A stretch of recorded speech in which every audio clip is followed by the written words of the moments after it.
कालपुरुषर शेष दुई राशि एवं लग्न हेउची कुंभ एवं मीन।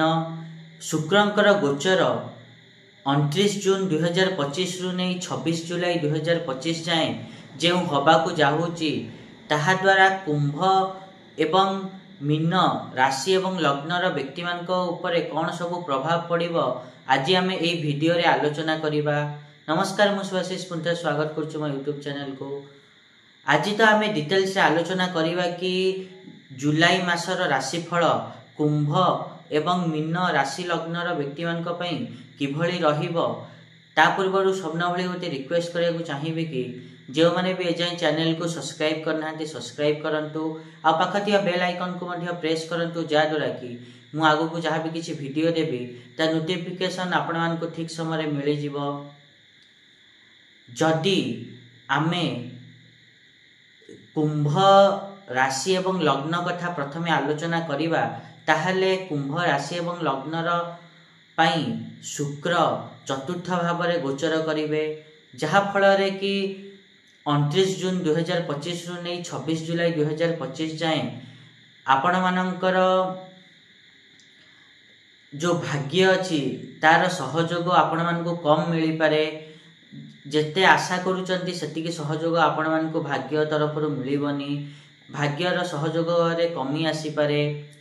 एवं किंतु आपण माने देखिबे कि शुक्र केंद्र स्थान रे चतुर्थ स्थान रे गोचर करुथिबारु आपण मानक पई मालव्य योग मध्य सृष्टि करिवे, जहा फल रे कि आपण मानक सुख सुविधा रे वृद्धि घटिबो।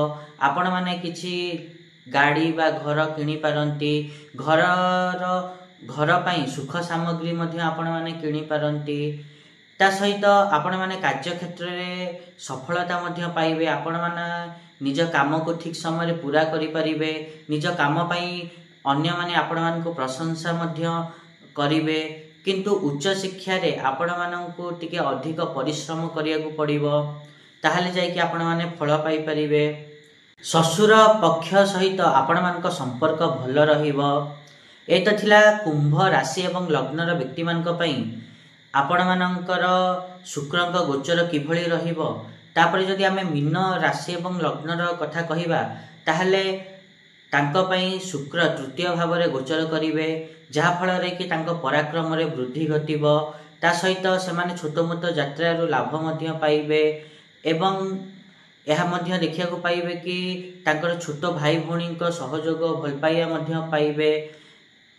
एवं सेमाने एही समय रे एही गोचर समय रे 29 जून 2025 रु नहीं कि 26 जुलाई 2025 मध्य रे कोनोसी सुखद परिभ्रमण रे जाई पारंती बा बुलिया को जाई पारंती।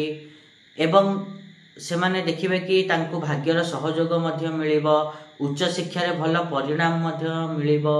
किंतु वयोवृद्ध जो माने अछंती घरर सेमाने कोनोसी काम को नहीं कि आपत्ति बा असंतोष प्रकाश करि पारंती, ताकू किपरि दूर करा जीवो ताहा आपण मान को देखिया को पड़िबो। एटा थिला कुंभ एवं मीन राशि एवं लग्नर व्यक्ति मान को पई शुक्रंक गोचर किभଳି रहिबो। आशा करिबे कि मुझा कहिले आपण माने ठीक रे बुझी पाथिबे।